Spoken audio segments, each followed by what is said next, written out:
Okay, there's just gonna make a quick video. Here's a 20-inch screen that I just got off Benny's monitor, and it's gonna turn out to be fabulous for it is. I'm just gonna make this video as quick as I can. I discovered the other day, or I should say, I found this program. I sent you a bunch of links in an email the other day, but I don't think I mustn't have pressed send or whatever to you because it didn't really work. So if you look at all these boxes here, and I look up at the TV up here, and I find this bad boy up. I'm going to start soldering all the bits and pieces today. I just got my my little table set up with a lamp and a magnifying glass, and that's so I can see what's going on around me. Let's turn this guy on, and you'll see what I'm talking about. Are you even connected, buddy? Where are you, mouse? Oh, see. So we'll turn this guy on with. And you can see over here a full set of graphics. So this dude here is the one that we can't replicate, where we have no ability to do it. And this one here, which is the center one. The two of these are off the 747s more than anything. There is a full stack here for the radio as well. It shows you all the, like that, there's flaps and some of the warnings on it. It's not very good. This actually connects to all the jets and the engines and that, which is pretty cool. So I'm going to set up in the center console on my one a digital set for these. And the point about these was we'll be able to use them in the center one on a video or on a video panel. Now my thing is, I've been looking, so the guys doing the GPS, you can see this the GPS stack down there as well. I can't get that to work. It just says that it's like a trial version or something. But if that would work on a touch screen and we could get that transferred to a phone, whether it be to install Linux on phones or something, or the Kindles.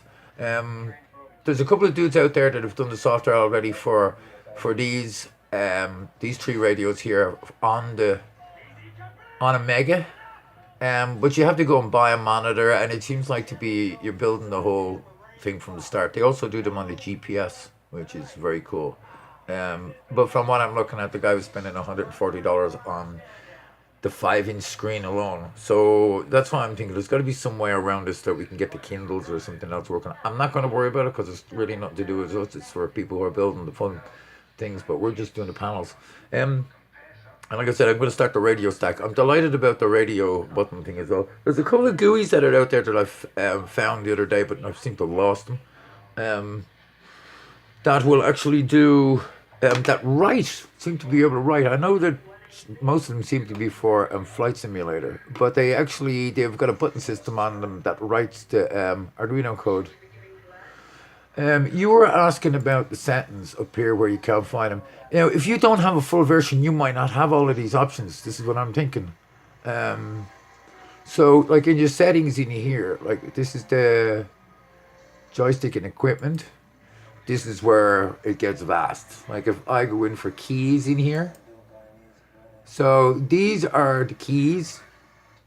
The list of keys that are already active on my one. And you can see that there's a massive amount. Now, if you want to make anything, like if I'll do this, I'll go add. We'll go add one of these.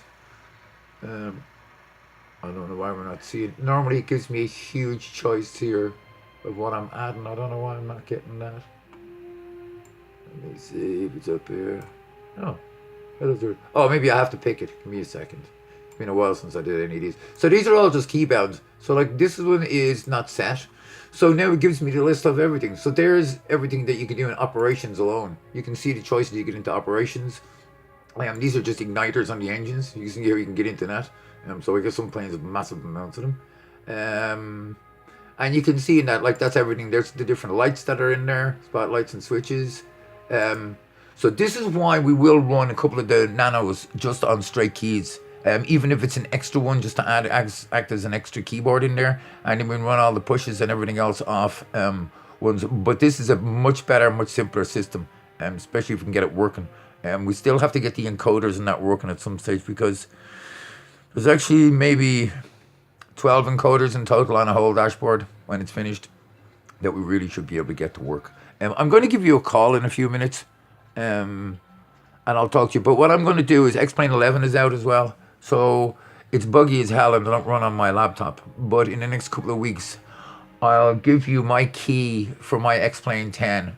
I'll see if that'll work anyway, or I can just buy you one, whatever. And I'll try working on the X-Plane 11. X-Plane 11 is so heavy on the machine, I'm getting practically no frame rate at all on my laptop, so I have to wait till I get a motherboard and that before we really jump over to that. But hopefully it'll be done in the next couple of weeks. Alrighty, hope you understood some of that. I can't think there's anything else I'm going to try and tell you because I'm going to call you. Alright, bye.